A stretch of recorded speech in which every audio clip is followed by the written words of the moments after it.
வணக்கம். டிஎன்பிஎஸ்சிக்கு நம்ம மாதிரி வினாத்தாள் பார்த்துட்ருக்கோம். மாதிரி வினாத்தாள் 1ல் நம்ம ஒரு 54 கொஸ்டின்ஸ் 2 வீடியோவாக அப்லோட் பண்ணியிருக்கோம். அதோட கண்டினியூஷன்ஸ் இன்றைக்கி நம்ம பார்க்கலாம். அணை என்னும் வேர்ச்சொல்லை உடைய தொழிற்பெயரை காண்க. அணைக்கும், அணைத்தல், அணைத்தான், அணைத்தாள். ஆக்சுவலி சி தான் கரெக்ட், அணைத்தாள். அடுத்து அகர வரிசைப்படி சொற்களை அமைக்க. கப்பல், காற்றாடி, கிளி, கீரி. காற்றாடி, கீரி, கிளி, கப்பல். கீரி, காற்றாடி, கப்பல், கிளி. ஸோ இது மாதிரி 4 இருக்குது. அதில் அகர வரிசைப்படி பார்த்திங்கன்னா ஏதான் கரெக்டு. கப்பல், கா காற்றாடி, கீ. ஸோ கிளி, கீரி. இதுதான் அகர வரிசைப்படி கரெக்டாக அமைஞ்சிருக்கு. அடுத்து அகர வரிசைப்படி சொற்களை அமைக்க. ஈதல், இன்பம், அன்பு, ஆர்வம். ஸோ இதே போல் 4 மாற்றி மாற்றி கொடுத்துருக்காங்க. இதில் கரெக்டான ஆன்சர் பார்த்திங்கன்னா டி தான் கரெக்டு. ஆ இ. அதனால் அன்பு, ஆர்வம், இன்பம், ஈதல், டி தான் ஆன்சர். அடுத்த கொஸ்டின் அகர வரிசைப்படி சொற்களை எழுதுக. ஈதல், ஆகான், இனியன், அன்னை. ஸோ இந்த 4 வார்த்தைகளை மாறி மாறி கொடுத்துருப்பாங்க. ஆன்சர் பீதலாக கரெக்டாக இருக்குது. ஆ இ. அன்னை, ஆசான், இனியன், ஈதல். அடுத்து அகர வரிசைப்படி சொற்களை எழுதுக. காலை, கலை, கிளை, கீரை. அகர வரிசைப்படி பார்த்தோம்னா தான் ஃபஸ்ட்டு வரும் இல்லையா. கா கி. ஸோ கலை, காலை, கிளை, கீரை. அடுத்து அகர வரிசைப்படி சொற்களை அமைக்க. ஈகை, இசை, அறம், ஆணை. ஆன்சர் பார்த்திங்கன்னா சி தான் கரெக்ட். அறம், ஆணை, இசை, ஈகை. அடுத்து சொற்களை ஒழுங்குபடுத்தி சொற்றொடராக்குதல். வாழை, மா, பலா, முக்கனி. பலா, வாழை, மா, முக்கனி. இதுவும் மா, பலா, வாழை. பலா, மா, வாழை. ஸோ ஆன்சர் பார்த்திங்கன்னா சொற்களை ஒழுங்குபடுத்தி சொற்றர்னா மா, பலா, வாழை தான் நம்ம சொல்கிறது முக்கணிக்கு. வாழை, மா, பலாபெலாம் சொல்ல மாட்டோம். மா, பலா, வாழை. அதுதான் கரெக்டான ஆன்சர். அடுத்து சொற்களை ஒழுங்குபடுத்தி சொற்றொடராக்குதல். தெய்வம், குரு, பிதா, மாதா. ஜென்ரலாக நம்ம எப்படி சொல்லுவோம்? மாதா, பிதா, குரு, தெய்வம். ஸோ ஆன்சர் டி தான் சரி. அடுத்து சொற்களை ஒழுங்குபடுத்தி சொற்றொடராக்குதல். தமிழ் பற்றாளர் இயல்பாகவே சுரதா. இதை எப்படி நம்ம கரெக்டாக எழுதணுன்னாக்கா சுரதா இயல்பாகவே தமிழ் பற்றாளர். ஆன்சர் பி தான் கரெக்ட். மற்றதெல்லாம் மாறி மாறி கொடுத்துருப்பாங்க. அடுத்த கொஸ்டின் சொற்களை ஒழுங்குபடுத்தி சொற்றொடராக்குதல். சேரர், சோழர், பாண்டியர், மூவேந்தர். சோழர், சேரர், பாண்டியர். பாண்டியர், சோழர், சேரர். சோழர், பாண்டியர், சேரர். ஸோ இது மாதிரி மாறி மாறி கொடுத்துருப்பாங்க. நம்ம எப்படி சொல்லுவோம்? சேரர், சோழர், பாண்டியர். அவங்கள தான் மூவேந்தர்னு சொல்லுவோம். அடுத்து சொற்களை ஒழுங்குபடுத்தி சொற்றொடராக்குதல். கண்ணுக்கழகு நல்லோரை கண்டால். அழகு கண்ணுக்கு நல்லோரை கண்டால். ஸோ இதை நம்ம கரெக்டாக எழுதணும் அப்படின்னா கண்ணுக்கழகு நல்லோரை கண்டால். இதுதான் கரெக்டு. அடுத்து பெயர் சொல்லின் வகை அறிக.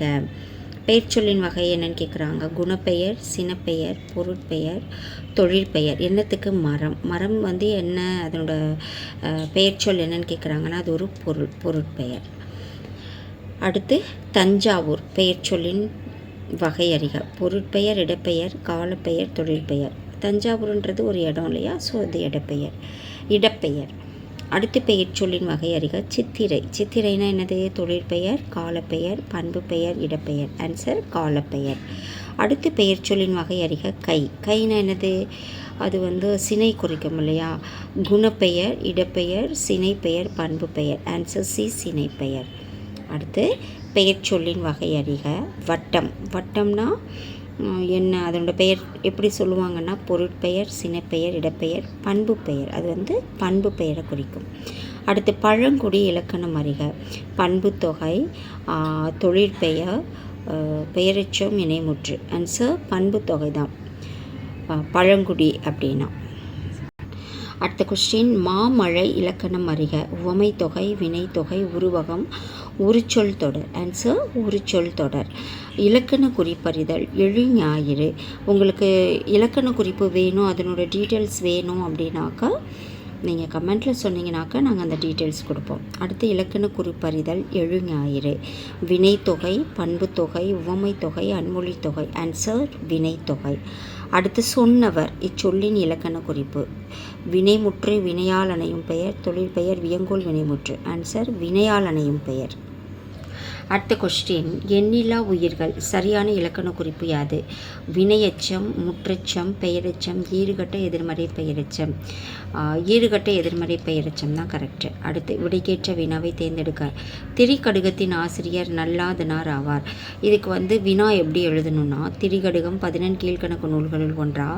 திரிகடுகத்தின் சிறப்பு யாது? திரிகடுகம் என்ற நூலை எழுதிய ஆசிரியரார்? சுக்கு, மிளகு, திப்பிலி ஆகிய 3 மருந்துகளின் பெயரை கொண்டதான்னு கேட்குறாங்க. ஆன்சர் சி தான் கரெக்டு. ஏன்னா இங்கே திரிகடுகத்தின் ஆசிரியர் நல்லாதனார் ஆவார்னு சொல்லியிருக்காங்க. அதற்கான வினா திரிகடுகம் என்ற நூலை எழுதிய ஆசிரியர் யார்? சி தான் கரெக்டு. அடுத்து, கலை வளமும் கல்வி வளமும் மலைவளமும் நிலவளமும் நிரம்பியது திருநெல்வேலி சீமை. இதற்கேற்ற வினா எதுன்னு கேட்குறாங்க. திருநெல்வேலி சீமைக்கு வளம் சேர்ப்பது எது? திருநெல்வேலி சீமை ஏன் வளமுடையது? திருநெல்வேலி சீமை எப்படிப்பட்ட வளமுடையது? திருநெல்வேலி சீமை எத்தகைய வளங்களால் நிரம்பியது? டி தான் கரெக்டான ஆன்சர். அடுத்து விடைக்கேற்ற வினாவை தேர்க. இளமையில் கல் என்பது ஔவையார் அமுதமொழி. ஔவையாரின் அமுதமொழி யாது? ஔவையார் என்ன கூறினார்? அமுதமொழி என்றால் என்ன? ஔவையார் எதற்காக கூறினார்? ஸோ இது 4ல் இதற்கான கரெக்டான ஆன்சர். இளமையில் கல் என்பது ஔவையார் அமுதமொழி. அப்போ ஔவையாரின் அமுதமொழி யாது? ஏ தான் கரெக்டான ஆன்சர். அடுத்து விடைக்கேற்ற வினாவை தேர்க. 10 பாட்டும் 8 தொகையும் சங்க இலக்கியங்கள் ஆகும். 10 பாட்டும் தொகையும் எவை? 10 பாட்டு நூல்கள் யாவை? 8 தொகை நூல்கள் யாவை? சங்க இலக்கியங்கள் யாவை? ஆன்சர் டி தான் கரெக்டு. அடுத்து விடைக்கேற்ற வினாவை தேர்க. 4ம் 2ம் சொல்லுக்குருதி. ஸோ சொல் உறுதி பெற என்ன செய்வாய்? சொல்லுக்கு உறுதி வேண்டுமா? எவை எவை சொல்லுக்குருதி? 4ம் 2ம் என்றால் என்ன? இதற்கான கரெக்டான ஆன்சர் எவை எவை சொல்லுக்குருதி. சி தான் கரெக்டு. விருந்தினரை ஓம்புதல் சங்க மரபு. எவ்வகை வாக்கியம்?